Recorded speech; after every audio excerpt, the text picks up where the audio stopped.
Welcome back to Turning Hard Times into Good Times. I'm your host, Jay Taylor, and I'm really pleased to have with me for the first time Jeff Clark. Jeff is with Goldsilvercom, and, he's an accomplished analyst, author, and speaker. Jeff is a globally recognized authority on precious metals. He's the son of an award-winning gold panner with family-owned mining claims in California, Arizona, and Nevada, and he has deep roots in the industry, obviously. An active investor with a love of writing, he eventually became a mining industry analyst, including 10 years as a senior editor for the publication Big Gold. Jeff has been a regular conference speaker. He's spoken at the Cambridge House, the Sprott Resources events, the Silver Summit, and many others. And he currently serves on the board at Strategic Wealth Preservation. It's a bullion storage facility in Grand Cayman and provides analysis and market commentary for Goldsilver.com. Jeff, it's really good to have you with me. Thanks for joining me today. Jay, it's great to be with you. Good to have you on for the first time, and especially maybe you're going to bring some holiday cheer here for those of us gold bugs, because it seems from some of what I've read of your remarks recently, you are quite bullish on gold. Now, I know I tend to be bullish on gold all the time, to a fault, because I am a gold bug. I believe that gold is money. It is it preserves wealth, and I think that especially in an era of zero interest rates, it's best to trade in those increasingly worthless paper units for something of value.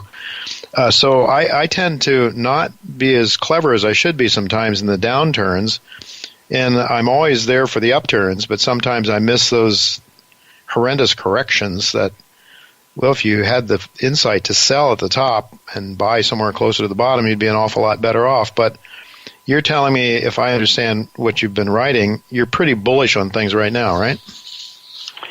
I am bullish, and this all started, Jay, when, a lot of headlines were, coin demand at 5-year lows, and physical demand, down since crypto's up, and physical demand down since Trump's been elected. And, I see all those headlines, but I was also reading a lot of other headlines, sort of behind-the-scenes types of reports that maybe a lot of the public wasn't seeing. And I realized that, wow, there's something else going on here.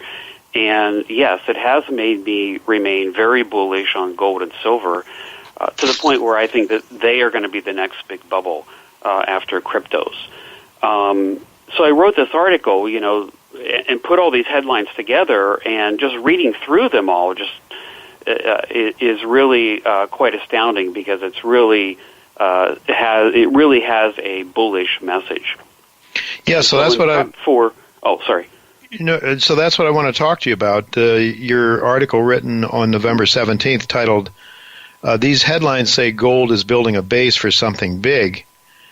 So, I mean, you outlined where the demand is coming from. It's, and I'd like to talk to you about that. Global physical demand, for example, you talk about that. Can you just tell us a little bit? What parts of the world are we seeing a lot of demand for gold right now? Well, basically everywhere except here in North America.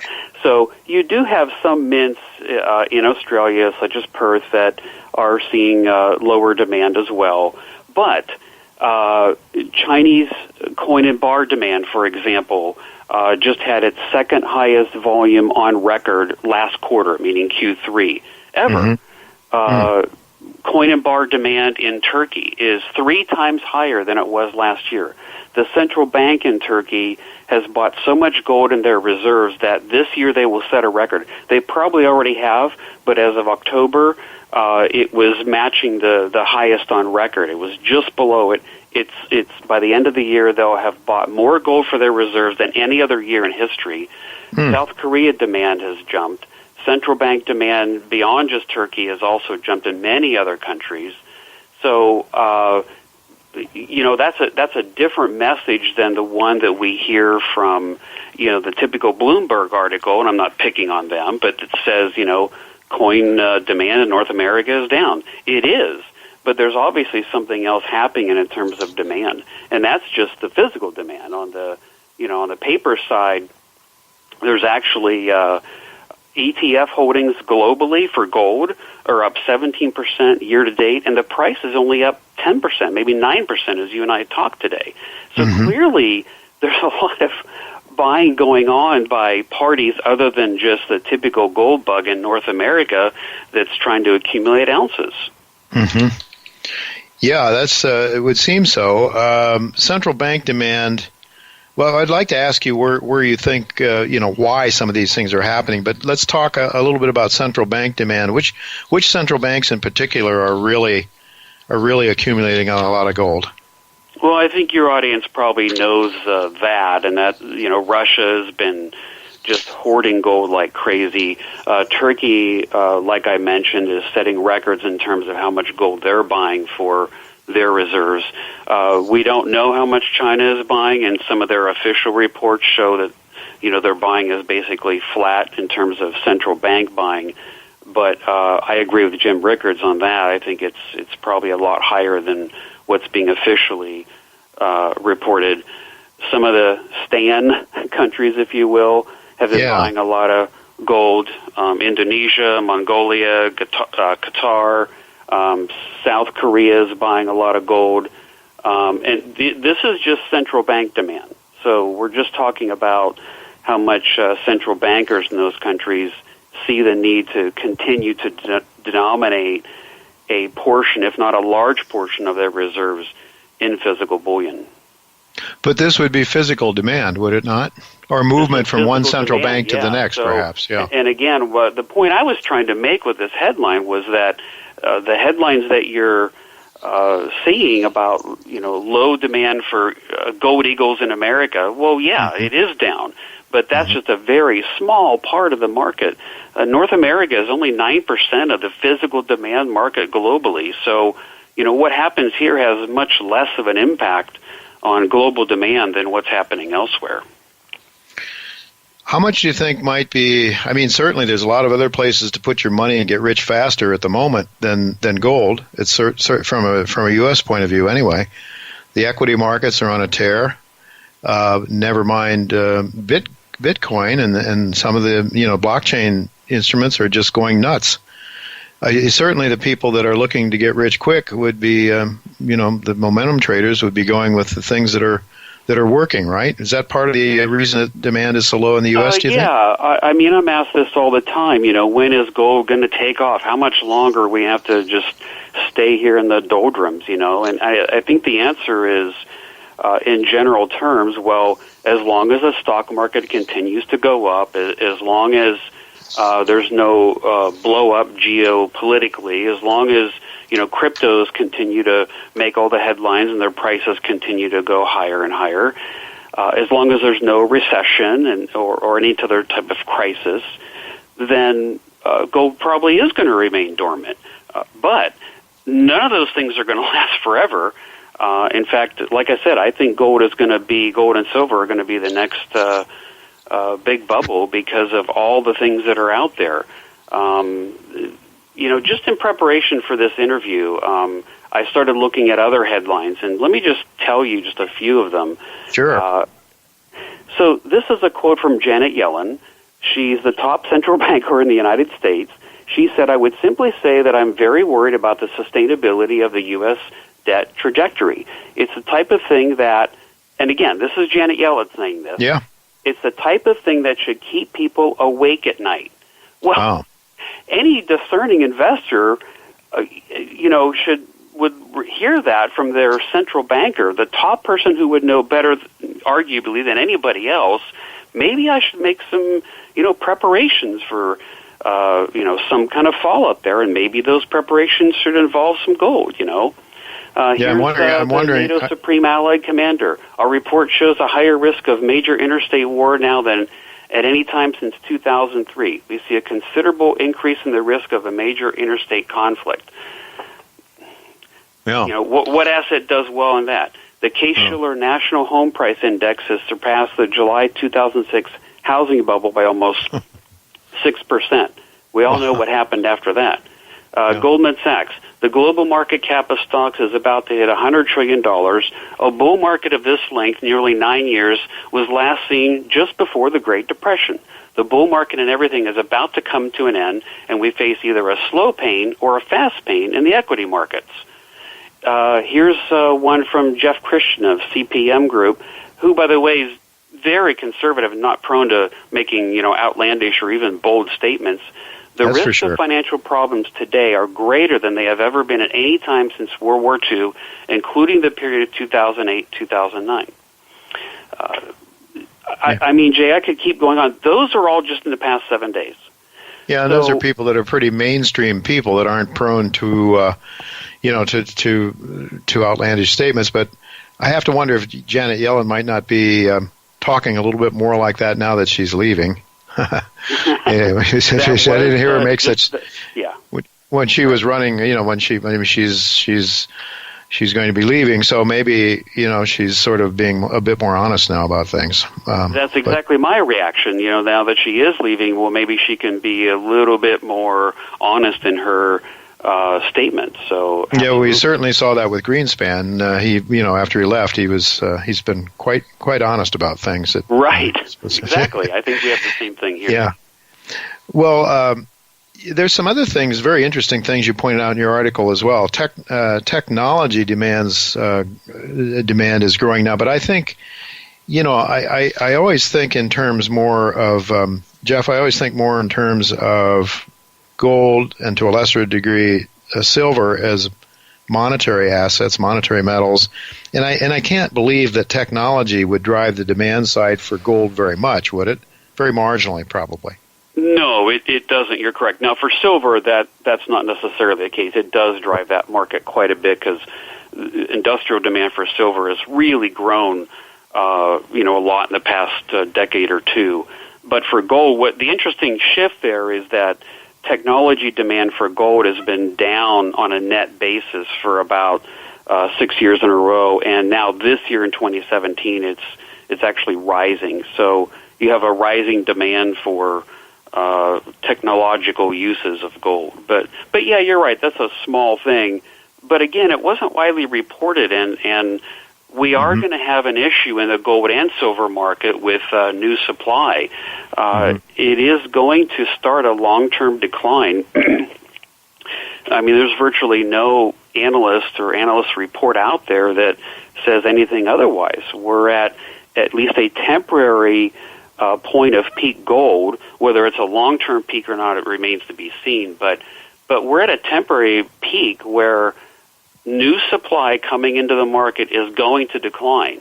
And it's not just going to be a 1 year decline. It's going to be a medium to a long year decline, meaning 3, 5, 7, 10 years. And that's because of what's happened to the market, which is a whole other topic in terms of production and supply and that sort of thing. But it's going to decline, and you can't escape the consequences of, a major decline in new supply coming to the market, especially if demand were to really start to pick up again.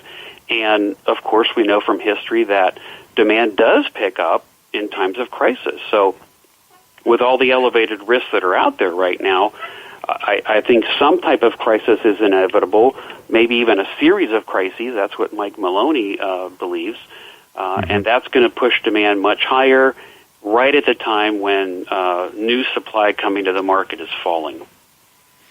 Certainly, on the mining side, which I'm more familiar with, it's getting harder and harder. All the low hanging fruit's been picked up, and the easy to mine gold and silver ounces gets more and more difficult. So, and as the real price of gold doesn't make any headway, or it isn't rising, it's going to take a much higher real price of gold, I believe, to bring out to increase production. I know in your letter you showed a chart showing something like, I think, 2019 or 2018 being the perceived peak gold, and then it just gently declines. That's, I suppose, presuming in current prices. But in any event, so the supply side, which I think also is not nearly as important in terms of the gold price as the demand side, because most of the gold that's ever been mined is sitting in banks, in vaults, or around people's necks, I suppose, in the form of jewelry or whatever. But it is something to be aware of. Obviously, if it's getting harder and harder to bring this stuff out of the ground, more and more difficult, costs more and more to do it. And most people don't want to sell. Sorry to interrupt you, but most people don't want to sell. If the price is rising, they're going to want to be hoarding, not selling. And so if there's any type of new supply crunch, and the price is really rising, you won't see people wanting to sell, and we're not going to tear down the Sistine Chapel, and we're not going to pull out, dental fillings and, things like that. So I do think there's a crunch coming at some point if demand rises again like we've seen in the past. If we have any type of crisis like we had in 08 and 09, demand is going to shoot up sharply. And again, that's right about the time that new supply, probably won't be able to fill that gap. Certainly takes a while anyway, because it takes a long time to put a mine into production or to put an old one back into production. So maybe it responds, but it takes quite a bit of time. Well, getting back to the demand side, another very interesting aspect in your article, government expansions and institutional interest. You mentioned that Kuwait plans to build a $112.5 billion gold city. Talk to us about that. All I know is what I read in that particular article, but the Ministry of Commerce and Industry said that they want the Kuwaiti government to go ahead and allocate a huge plot of land to build what they call a gold city. It would include gold and jewelry. It's over 100,000 square meter area, so you can picture how big it would be, and it would be the biggest in the region. So that was just one more, piece that I saw that, here's another government, and these aren't citizens. This is the actual government saying, hey, this is what we want built, for gold. So there's just many, many more examples like that of where governments are expanding and wanting to include gold. Yeah, one that you had in your article that I thought was really interesting and apropos to the direction of things internationally and globally is the new Gold Connect exchange between the gold markets of Hong Kong and Shenzhen. I mean, that to me is really interesting. It said on the first day, over 900 kilos of gold traded, worth 300 billion yuan, or 38.45 billion US dollars. Wow, that's. I mean, is that physical gold that's being traded, or is that paper gold? They like to trade in physical gold. So that's what I thought. To the best of my knowledge, that is physical gold, and of course, that isn't the daily. The daily volume now. That was just on the first day. But again, that still shows you just how much interest there really was in that new exchange. So a lot of these things are, which is a whole other topic, but a lot of these things are ways that, these countries want to diversify away from the U.S. dollar, and this is just another way that they're doing that. That's a long-term trend that I also think is going to have consequences that will be bullish for gold. All right, Jeff, we only have about 3 minutes left, so I want to ask you about the hedge fund guys, Ray Dalio, reportedly scooping up GLD. Of course, that's paper gold. Hedge funds in general have not been buyers. They've been buying other things, but coming back now. So I think your points are well taken. Speaking of Ray Dalio, though, and hedge funds, there's a lot of hedge fund guys that are trying to get into Bitcoin, I should say.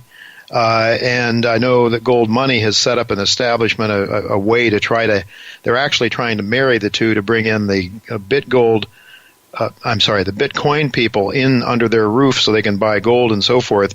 But what are your thoughts? Your thoughts at Gold Silver on Bitcoin, for example? I mean, it doesn't have any intrinsic value, but it is limited in supply. So talk to us. What are your thoughts about Bitcoin? Just real quick, I think, the technology is here to stay. It's going to continue to evolve. It's going to improve. It has, Bitcoin has a lot of similarities with gold, so I understand why some gold bugs are excited about it. But there's a lot of issues with it still that I'm not personally buying Bitcoin at this level. And in full disclosure, Mike has indicated he's been selling his Bitcoin because of the price.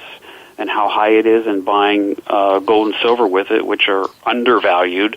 Cryptos rely on the internet, and there were 116 internet shutdowns in the past 2 years globally. I was at the Silver Summit, and it was reported that 1/3, and I had to ask somebody if this was correct because it was almost hard to believe, that 1/3 of all Bitcoin are either missing or stolen since creation. Wow. Oh. According to, all right. Bitcoin's now 4 times as expensive as .com stocks at their height. There's a whole list of things here I could go through, but in my opinion, the biggest risk for Bitcoin is some type of regulation or government intervention. I personally think that's inevitable. Both the EU and UK announced just yesterday they're cracking down on cryptos. Jim Rickards at the Silver Summit made a big point about the IRS gearing up for a big tax campaign against crypto holders because very few have reported any gains. Jeff, we'll have to leave it go at that. I want to ask you very quickly, though, how can people follow your work? Can they go to goldsilver.com or what? Yeah, goldsilver.com, and there's a tab up there for the blog, and that's where all of my writings appear. And I just want to mention real quick that Mike Maloney does have a new episode of Hidden Secrets of Money coming out. Your audience is one of the first to hear about it. It will be out later this month. And ironically, it is about his journey in the crypto market. Well, I would strongly suggest that my listeners, they go there and catch up with all the goodies that are there at goldsilver.com. Thank you so much, Jeff, for being with us today. We are out of time. We'll have to do it again sometime.